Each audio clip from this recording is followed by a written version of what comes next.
अस्सलाम वालेकुम जी, कैसे हैं आप सब? उम्मीद है कि आप सब ठीक होंगे। तो ये देखें जी, ये हैं वो फूल जो कल बाजी लेके आई थी, माशाल्लाह बड़े प्यारे और इनकी खुशबू भी बड़ी अच्छी आ रही है। तो वीडियो के शुरू में मैंने आप सबसे कहना था कि जितने भी ओवरसीज़ हैं, अगर आप पाकिस्तान पैसे भेजना चाहते हैं और बहुत सारी मनी ग्राम जो है ऐप निकल आई हैं, लेकिन जो सबसे बेस्ट है वो है टैप टैप सेंड ऐप, जो कि मुझे साल से ज़्यादा हो गया खुद इसको यूज़ करते हुए, और मैं इसकी एम्बेसडर भी हूँ। पहले चैम्पियन थी, फिर एम्बेसडर बन गई। तो बहुत ज़बरदस्त ऐप है। मेरी सारी सिस्टर्स भी इसी ऐप को यूज़ करती हैं, मेरे काफ़ी फ्रेंड्स भी इसको यूज़ करते हैं मेरे कहने पे, और बड़े खुश हैं, बड़े हैप्पी हैं। तो आप में से कोई भी जिसने भी इस ऐप को यूज़ किया हुआ है, आप अपने फैमिली फ्रेंड में इसको रिकमेंड कर सकते हैं, अपना एक्सपीरियंस उनके साथ शेयर करें, कितना ईजी और क्विक ऐप है ये भी उनको बताएं। तो जो फर्स्ट टाइम सेंडर है उसको मेरे नाम के कोड पे, प्रोमो कोड पे £10, €10, $20 एंड 25 दिरहम्स का बोनस मिलेगा इस ऐप को यूज़ करने पे।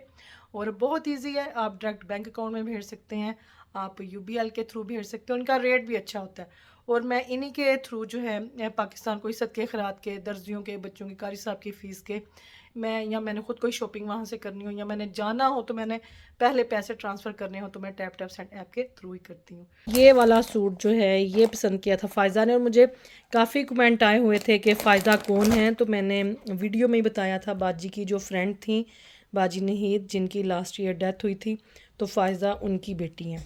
ठीक है, तो ये वाला जी पर्पल वाला फ़ायज़ा ने पसंद किया था, ये मैं उनका सिलवा के लाऊंगी और इसका भी मैं देखूंगी क्या करना। तो यहाँ पे जी टाइम हो गया है अनम को स्कूल से पिक करने का, तो मैं अब जा रही हूँ अनम फातिमा को स्कूल से पिक करने। आ जाओ आ जाओ। ओ पानी की बोतल की चुक चुक चुक चुक। अच्छा चल लियो ना, जो भी अंदर आके दिखाओ मुझे। आ जाओ आ जाओ आ जाओ। मैंने गड्डी बंद करा जी बेटे। हाँ जी अच्छा है, चलो लाइट ऑन करें, मैनू बंद करिए। चलो जी, कॉफ़ी टेबल को साफ करूं, पता नहीं इधर क्या गिरा हुआ, निशान लगे हुए हैं। काम थोड़ा कर लीजिए, है ना। वैसे तो आज सारा दिन मैंने कोई काम नहीं किया, रेस्ट की है रेस्ट। मैं कहते हैं वसीम ने आना है ना, फिर यहाँ बैठ के चाय वगैरह पीते हैं, फिर टेबल साफ होना चाहिए।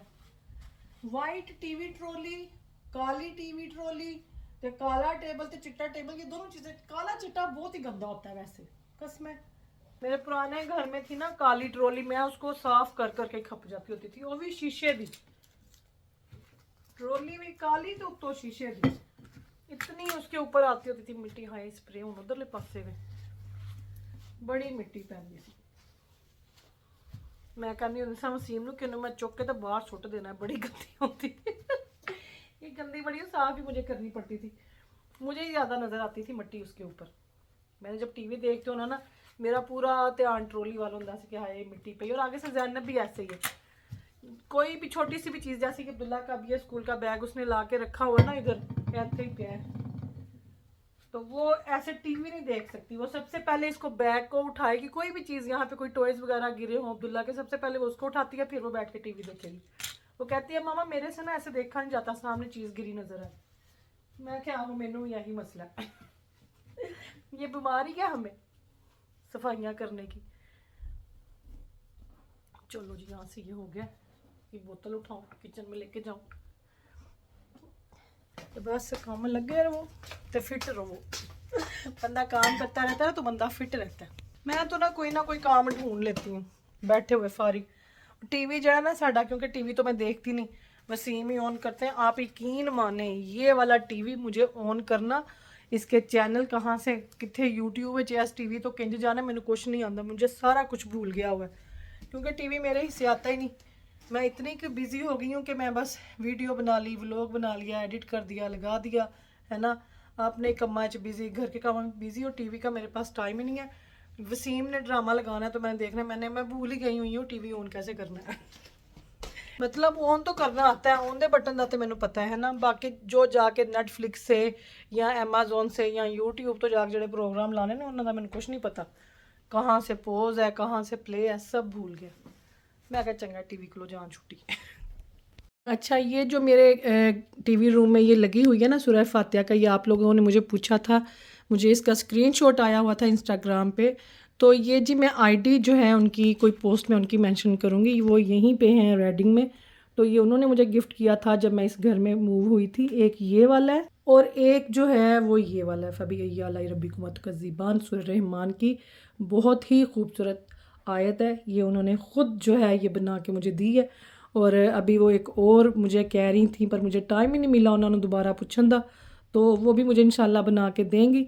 तो वो भी मैं इसी कमरे में कहीं पे देखूँगी। सामने वाली दीवार खाली है ना, यहाँ पे जो है ना मैं वो वाली लगाऊंगी फिर इंशाल्लाह। और ये वाले जी 2 स्टूल हैं जिनके ऊपर मैं किसी व्लॉग में मैं बैठी हुई थी, नाश्ता कर रही थी, तो एदा किसी ने स्क्रीनशॉट भेजा जी आप किसके ऊपर बैठी हुई हैं। तो मैं इनके ऊपर बैठी हुई थी और ये मैंने लिए थे होम बार्गेन से, और ये बड़े ही प्यारे हैं, गोल्डन इनकी टांगे हैं। और ये देखें ये मैंने इसके साथ मैच किए थे। हले तो ये खजूर का डब्बा पिया है ना, ये अब्दुल्ला दी कलरिंग पेंसिल्स ने। तो इसका ना मैंने कुछ बनाना है, मुझे कहीं से कोई मार्बल की कोई जैसे प्लेट टाइप स्लेट सी होती है वो मिल गई, वो मैं ले आके दोते रखांगी, कुछ करांगी ये है ना। और ये जो टी ट्री आपको ऑयल नज़र आ रहा है ना, ये जो मेरे पाँव का अंगूठा ख़राब हुआ, ये मुझे अब्बू जी ने बताया ये लगाने के लिए, आजकल मैं ये लगा रही हूँ। और नया नाखून आ रहा है अब माशाल्लाह, तुसी कहना इन्नियां शीशियां कट्ठियां कीतियां ने। तो आज मैंने कुछ नहीं पकाया शिकाया है, मैं बैठ के यहाँ पे टीवी ट्रॉली को सारा साफ़ किया, स्प्रे मारा है। मैं ना ये ऑयल लगा लूँ अपने पाँव के अंगूठे पे, ये देखे इन्हों लगाइए। एक ड्रॉप डालना होता है, ये टी ट्री ऑयल है, ये बड़ा स्ट्रॉन्ग है। अगर आपने इसको वैसे कहीं पे यूज़ करना हो ना नेल के अलावा, तो आप इसको जैसे हो गया बादाम का ऑयल हो गया या कैस्टर ऑयल हो गया, उसमें आप इसको यूज़ करके इसको डाल के तो फिर यूज़ कर सकते हैं। इसको वैसे अकेले स्किन पे नहीं करना, स्किन ख़राब हो जाएगी जी। मैं तो इसको नाखून पे लगाती हूँ, एक ड्रॉप बस, एक ड्रॉप मैं ला लिया, एक ड्रॉप बहुत है। तो आज करने के लिए कुछ नहीं है, घर साफ है, कोई काम शाम नहीं। किचन मैंने सुबह कर लिया था, तो जुम्मे का दिन है आज, है ना, जुम्मा मुबारक। जो तक व्लॉग आना उस तक तो जुम्मा मुबारक हो गया। सॉक्स मैं वापस पहन लूँ। आज मैंने ये वाली शॉल निकाली, मैं कहा काली नू मैं रख दूँ। आज होंगी आपसे बातें, आज के व्लॉग का टाइटल होगा आज होगी आपसे बातें। तो ना गल्ला का मैंने कोई जवाब नहीं आ रहा। देखो एक सोने जो वैसे स्टूल है ना, कोई मैंने पूछता है हाँ बैठी किसके ऊपर थी, मैं क्या देखा वाला है, कोई गल पूछने वाली किसके ऊपर बैठी सी, कोई स्टूल स्टूल ही होगा जितना मैं बैठी सा, थोड़ा मैं हवा च बैठी सी। चलिए जी, ए देखो इतने ना मेरी शादी की एल्बम भी पड़ी हुई है। चलो बैठ के अपने ब्याह दी तस्वीरें ही देख लेना। जब करने को कुछ ना हो गालिब तो शादी की तस्वीरें देखनी चाहिए। उस टाइम को याद करना चाहिए जब आपने इस टाइम में फंसना था, तो उस टाइम को याद करें जब आप इस टाइम के लिए फंसे थे। चलो जी बैठ के ब्याह दियाँ वलीमे तो शुरू कर दें। देखो ये देखें वलीमे की फोटो। आज आपको वैसे बैठ के आपके साथ शादी की बातें करें, शादी की तस्वीरें दिखाऊं अपनी। ये देखो आप देखें मेरा फोटो सेशन कितना कमाल का हुआ था। देख कितने गई ये फिर ऐसे ये हाथ टूट गए ने मेरे। ये देखें जी आपकी हिना जी, ए देखो मेरी अम्मी बड़ी खुश हुई थी मेरी शादी की तस्वीरें देख के। अम्मी मेरे कहते ने वाह जी वाह बड़ा वधिया तेरा फोटो सेशन होया। ये देखो ये लाहौर से हुआ था, न्यू लुक से मैं रेडी हुई थी और वहीं पे उन्होंने ना फिर फोटो सेशन किया था वहाँ पे, जो आपी है ना आपी उनकी बेटी ने।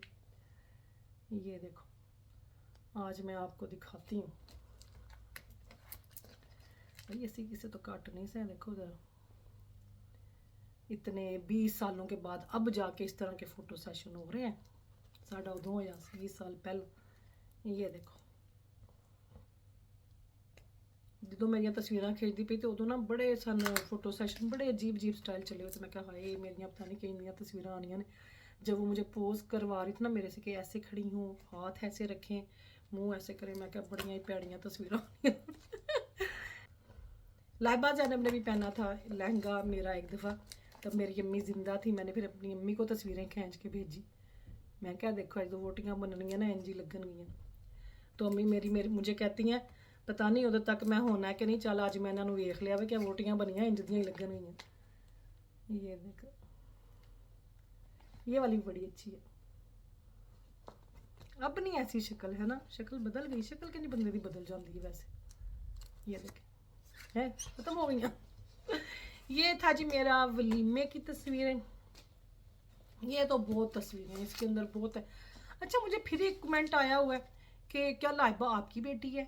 मेरे जी माशाल्लाह 4 बच्चे हैं, ठीक है। सबसे बड़ी मेरी बेटी लाइबा जिन्होंने तुसी कहते हो जी वो आपकी जो है स्टेप डॉटर है। की लिखते हो तुसी कहते हो कि वो वसीम भाई की पहली बीवी में से भाई वसीम दी पहली बीवी भी मैं हाँ, वसीम दी दूसरी भी, तीसरी भी, चौथी भी मैं ही हूँ, ठीक है ना।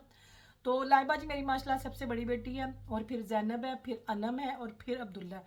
जैनब के बाद मेरे बेटा हुआ था अनम से पहले, जो कि मैंने अनम की बर्थडे जब करीब थी मैंने कहा था कि अनम हमें एक बहुत बड़े हादसे के बाद मिली हुई है। तो मैंने शायद यूट्यूब पे कभी ये बात नहीं बताई। जैनब के बाद मेरे बेटा हुआ था जो कि 8 मंथ में पेट में ही उसकी हार्ट बीट रुक गई थी और डेथ हो गई उस बच्चे की, जो कि मुझे पता ही नहीं चला। और बस वो ऐसे ही था कि समझ नहीं आया कि उस टाइम पे क्या हुआ। तो पता भी था हमें कि बेटा, उस टाइम पे मुझे पता था इस चीज़ का। तो 8 मंथ पे जो थी स्टिल बर्थ होगी, जो कि उन्होंने नॉर्मल डिलीवरी करवाई उसकी, जो कि मैं बहुत ही अजियत वाले जो है उस प्रोसीजर से मैं गुजरी। और मेरे उस बच्चे की जो है, मेरे उस बेटे की एज जो है वो बाजी का अयान और बाजी के अयान की और जो रोमा की बेटी है खतीजा, मेरे उस बेटे की, मतलब कि वो उनकी एज का था। तो अब अगर वो होता तो वो सेम अयान की एज का होता। तो काफ़ी मैं उसके बाद मैं काफ़ी डाउन रही। लाइबा जैनब थी। तो जब मैं हॉस्पिटल से वापस घर आई तो मुझे ऐसे लगता था कि मेरी कोई चीज़ गुम गई है। तो रात को जब मैं बैठती थी तो तब भी मुझे ऐसे लगता था कि कोई ना मेरे से कोई चीज़ कोई छीन के ले गया। तो तब फिर ये था कि हमारे घर के साथ ही था कब्रिस्तान, न्यू पोर्ट में तब मैं रहती थी। तो घर के पास ही कब्रिस्तान था। तो उस टाइम पे बाजी भी प्रेग्नेंट थी, रोमा भी। तो मुझे था कि ज़्यादा जो है ना कि बहुत ही कि बस अपनी अपनी समझ नहीं थी लग रही। तो मुझे था कि मेरी बहनों को ना कुछ हो जाए मेरी ये खबर सुन के। तो मैंने सबको मना कर दिया कि मेरे पास कोई भी ना आए उस टाइम, क्योंकि वो बस सबके एंड वाले दिन चल रहे थे। तो बाजी के भी बस थोड़े से वीक्स रह गए थे तब अयान की दफ़ा। पर बहनें तो बहनें होती हैं ना। तो बस फिर भाईजान आए, बाजी आई। तो बड़ा मुश्किल टाइम था वो मेरा। तो वसीम अकेले थे, कोई फैमिली भी नहीं थी इधर। तो इन्होंने खुद ही सारी वहाँ जाके जो है वो कब्र वगैरह का इन्होंने किया। इन्होंने खुद ही जो था ना बेटे को इन्होंने दफनाया। तो बहुत मुश्किल चीज़ थी, बहुत तकलीफ़ से मैं गुजरी थी उस टाइम पे। तो बस फिर उसके उस बेटे की डेथ के 2 साल बाद जो है ना, 2 साल बाद के 1.5 साल बाद अनम हुई है। तो तब मुझे ऐसे लगता होता था, मैं किसी के पास भी छोटा बच्चा देखती थी ना तो मुझे लगता था कि मैं ना इसका बच्चा छीन के तो भाग जाऊं। तो मैं ना बड़ी और ही किसी अलग ही दुनिया में मैं चली गई थी कि लाइबा जैनब को भी थोड़ा मैंने उस टाइम पे इग्नोर किया। मुझे यही होता था कि मेरा बच्चा जो है वो कहाँ है, कि मुझे वो वापस चाहिए। और जब रात होती थी ना तो मैं टीवी रूम में बैठती थी, मैं कर्टन्स आगे नहीं थी करती, बाहर से मुझे अंधेरा नज़र आता था ना। तो मुझे यूँ लगता था कि मैं सोफे पे बैठी हुई हूँ ना, आंखें बंद करके। तो ऐसे लगता था कि जैसे बहुत कोई रेगिस्तान में हूँ मैं, किसी रेगिस्तान में। और वो जो जैसे सैंड नहीं होती कि आप जब चलते हैं तो आपके पाँव भी अंदर घुस जाते, तो मुझे लगता था कि मैं ना बस उसके अंदर घुसती जा रही हूँ। ये मुझे फीलिंग होती थी। बस फिर अल्लाह पाक से जो है वो मैंने बातें करनी शुरू कर दी, नमाज़ पढ़ी, सजदे में जाकर रोती थी। तो अपने लिए बहुत दुआ की कि थोड़ी ऐसे नाराज़गी सी भी दिल में आने आती थी कई दफ़ा ना, कि मेरे साथ ऐसे क्यों हुआ, कि मेरे साथ क्यों ऐसे हुआ, कि होता तो शुरू में हो जाता, एंड पे पहुंच के क्यों हुआ है। तो वो फिर मुझे लगा कि मैं तो किसी अलग ही जोन में जा रही हूँ। तो फिर अल्लाह से दुआ की कि ठीक है कि अल्लाह ने दिया था, अल्लाह पाक ने ले लिया, अल्लाह की चीज़ थी, अल्लाह पाक ले गए। क्योंकि एक चीज़ को फील किया, एक चीज़ को महसूस किया 8 महीने तक, तो फिर मुझे लगता है कि बहुत ज़्यादा तकलीफ़ होती है माँ के लिए। तो बस फिर अल्लाह पाक को अपने वास्ते बहुत दुआ की थी कि अल्लाह पाक मुझे इस चीज़ में से निकालें। अगर कभी मेरे से कोई गलती हुई है या मेरे से कभी किसी का दिल दुखा है तो पता नहीं उसकी मुझे ये सज़ा मिली है, तो अल्लाह पाक मुझे माफ़ करे। क्योंकि हमारे साथ जब कुछ ऐसा हो ना तो मेरे तो दिल में फ़ौरन यही चीज़ आ जाती है। कोई भी सख्ती, कोई भी मुसीबत आए तो सबसे पहले मैं सजदे में जाके इस चीज़ की माफ़ी मांग लेती हूँ अल्लाह पाक से कि मेरे से तो नहीं कोई गलती हुई अनजाने में, कि मुझे पता ही नहीं कि वो गलती थी और मेरे से हो गई, तो शायद मुझे वो सज़ा मिली है। तो सबसे पहले ध्यान जो है ना इंसान का उस तरफ जाता है। तो बस ये है अनम जो है, इसलिए इतनी जो है ना हमारे घर में कीमती कीमती तो मेरे सारे बच्चे ने, पर वो एक बड़े नुकसान के बाद मुझे मिली हुई है ना। मुझे उस टाइम पे था कि बच्चा जो अब आना है ना, लड़की है या लड़का है, मुझे मतलब कि मैं ये नहीं कहती कि मुझे लड़का ही चाहिए। अब मैं कहती थी अल्लाह पाक मुझे बेटे से या बेटी से, इन दोनों में से किसी एक चीज़ से बस अल्लाह पाक नवाज दे, कि मुझे था कि बस बच्चा आ जाए मेरे हाथ में। तो बस फिर अनम हुई, अनम के बाद फिर अब्दुल्ला हुआ माशाल्लाह से। हॉस्पिटल वालों ने फिर वो बच्चे के हैंड प्रिंट सारे मुझे बुक बना के दी। मुझे उन्होंने कहा कि जो तुमने इसकी तैयारी की हुई थी ना इसके कपड़ों की, वो तुम साथ ले आना। मैं सारे कपड़े भी लेके गई। तो उस बच्चे का नाम भी फिर हमने रखा ईशान अली। तो बस हॉस्पिटल वाले ने सानू ना प्रिंट करके दिते बच्चे के, उसके हाथ मुझे प्रिंट करके दिए, उसके फुट प्रिंट वो करके दिए है ना। और एक साथ में टेडी बेयर सा दिया, साथ में नोट लिखा। वो सब चीज़ें मेरे पास अभी तक पड़ी हुई हैं ऊपर मेरी कबर्ड में, मैंने संभाल के रखी हुई हैं। मुझे ऐसे लगता है मेरा बच्चा इतने पे है। तो जब मैं और वसीम हम हॉस्पिटल से घर आए ना, तो ज़ैनब ना भागती हुई आई मेरी तरफ। तो आके ना इस तरह से मेरी टांगें पकड़ ली। तो कहती है मामा वेयर इज़ बेबी। तो लाइबा भी, तो मेरे पास कोई जवाब ही नहीं था कि मैं उस टाइम इनको क्या बताती कि क्या हुआ है। और छोटे छोटे थे, छोटी छोटी थी। तो मुझे था, मैं कहा कि क्या इनके जहनों पे क्या असर होगा इस चीज़ के। जैसे मैं घर आई उस तो बाद ते बस कब दिन चढ़ता था कब रात हो जाती थी, मुझे कोई होश नहीं थी। क्योंकि ये जब मैं प्रेग्नेंट थी ना, तो ये ईस्टर की बात है, ईस्टर की।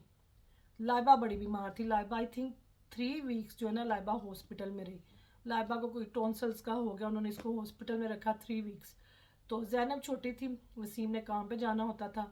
तो जैनब अपने दादा अबू के पास, जैनब को मैं छोड़ के सुबह मैंने फिर हॉस्पिटल चले जाना, बल्कि मैं रात को भी हॉस्पिटल में रहती होती थी। तो जैनब दादा अबू के साथ रहती थी, वसीम घर आते थे, फिर काम पे, फिर घर आना, फिर काम पे, इसी तरह चलता था। तो बड़ा मुश्किल मेरा वो टाइम गुजरा था न्यू पोर्ट में। तो बस फिर चलती गई जिंदगी, चलद्या बस हूँ चल रही है। बड़ी तकलीफें बड़े दुख देखे हुए, तो पता नहीं अल्लाह पाक बेहतर जानते हैं कि क्या बेहतर है मेरे लिए, है ना। आपसे बातें करते करते शाम होने वाली है बस।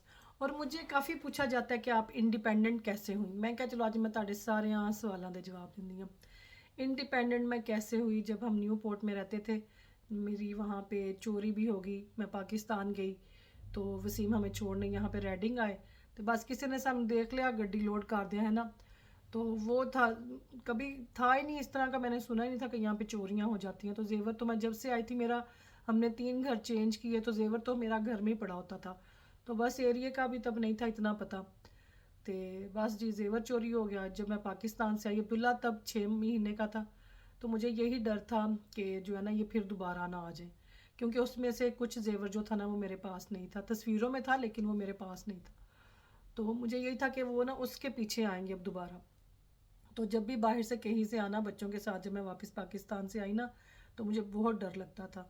एक कमरे में हम लोग सोते रहे, हॉकी रखी होती थी वसीम ने कमरे में। और जब मैं पाकिस्तान थी तब मुझे किसी ने नहीं बताया कि इस तरह से हो गया। वसीम ने कहा कि हिना का ना ट्रिप ख़राब होगा, बच्चों के साथ गई हुई है, जब वापस आएगी तो हम बता देंगे। तो वसीम खुद भी बड़े परेशान रहे, काफ़ी डरते रहे। अपनी अम्मी को उन्होंने बता दिया हुआ था, मेरी अम्मी को पता था, बाजी को पता था, हालांकि बाजी मेरे साथ ही गई थी, पर हमसे फिर पहले वापस आ गई। तब बच्चे छोटे थे। तो मैं तकरीबन 3 महीने जा के रही थी अपनी अम्मी के पास। तो बस फिर क्या हुआ जी, हमने कहा कि मैंने अब यहाँ पे नहीं रहना, कि मुझे डर लगता है हर टाइम का। तो सिटी मूव की, रेडिंग में आ गए।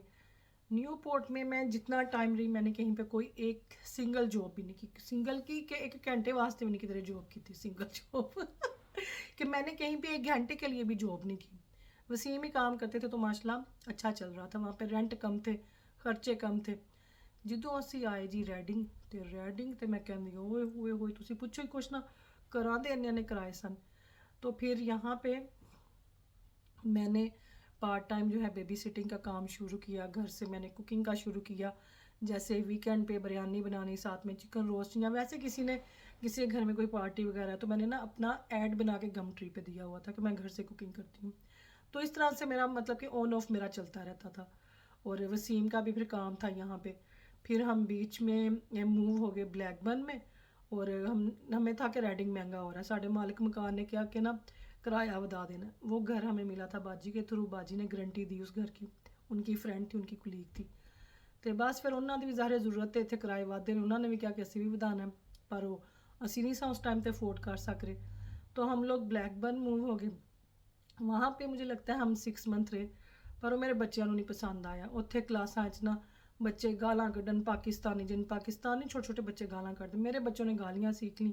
वो आके मुझे, मेरी बेटियाँ मुझे पूछा करे मामा इसका क्या मतलब है। बच्चे उन्होंने कहते सन कि ए जो लफज है ना घर जाके अपनी अम्मी को पूछियो या अपने अब्बू को पूछियो।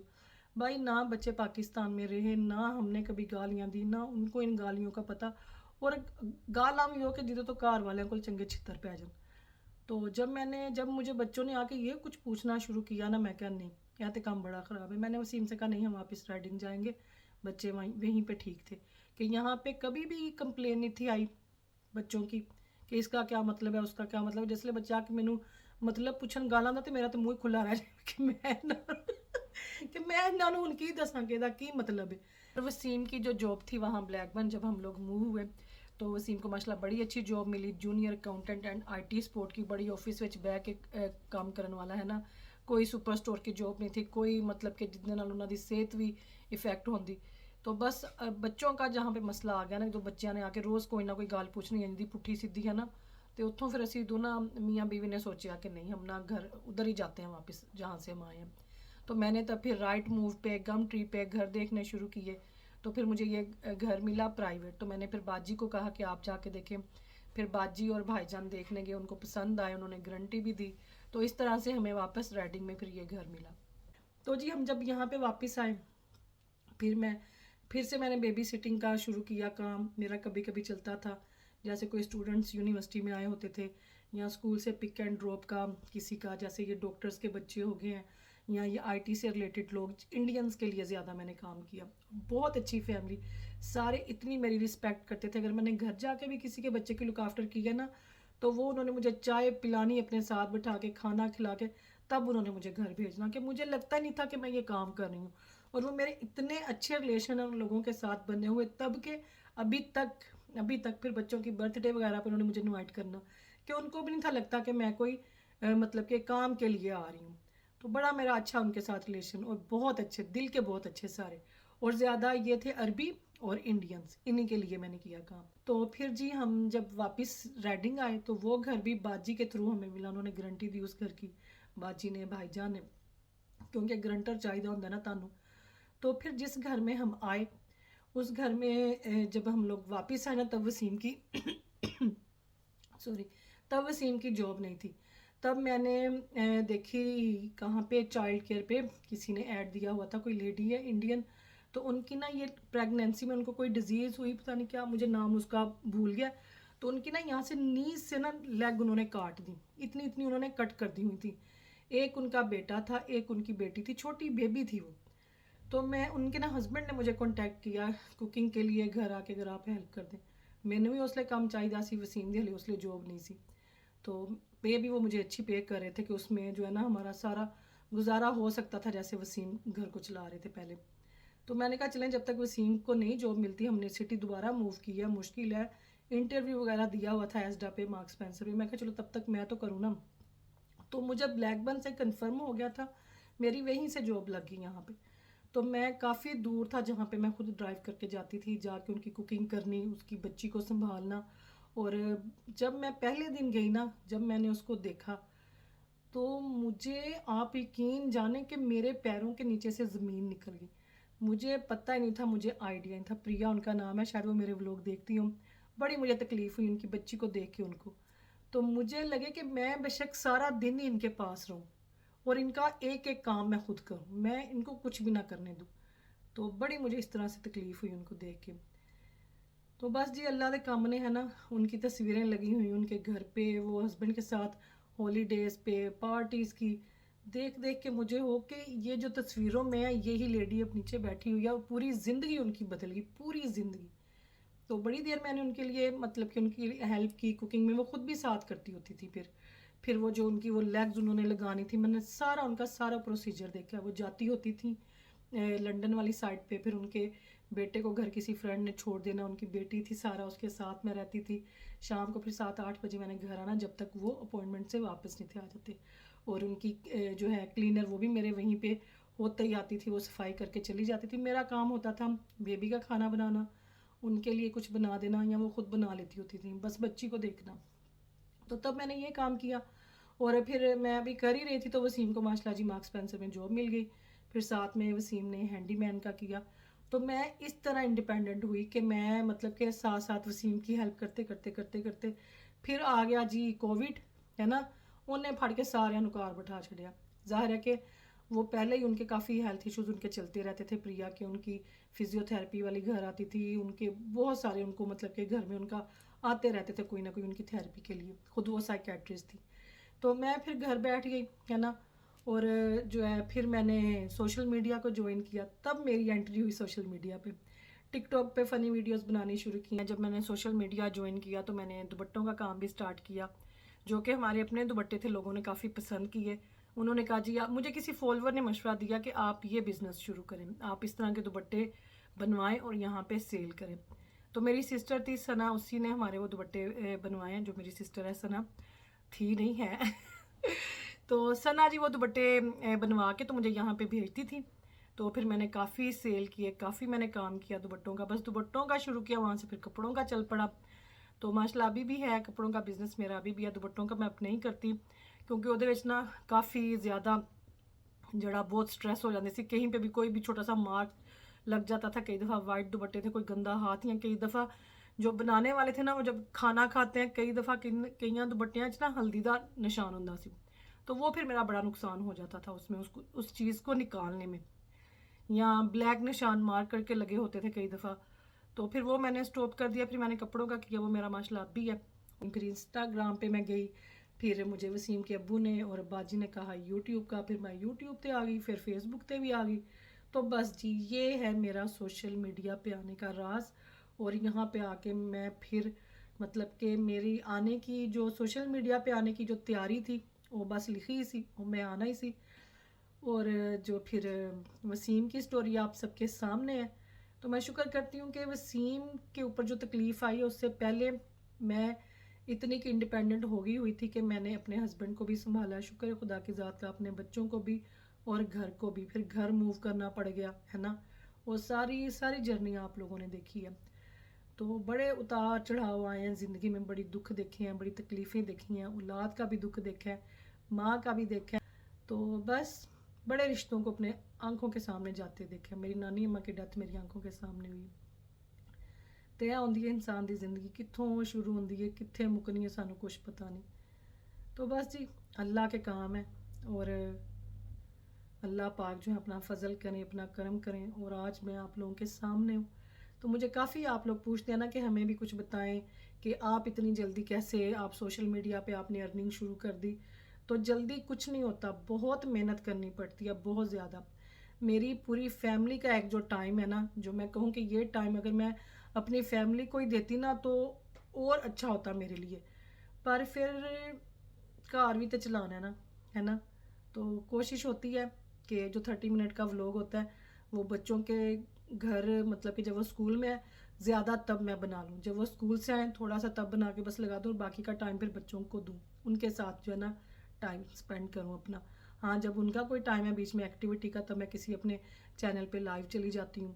तो वो भी रोज़ नहीं, कभी किसी दिन जब मेरा दिल करे।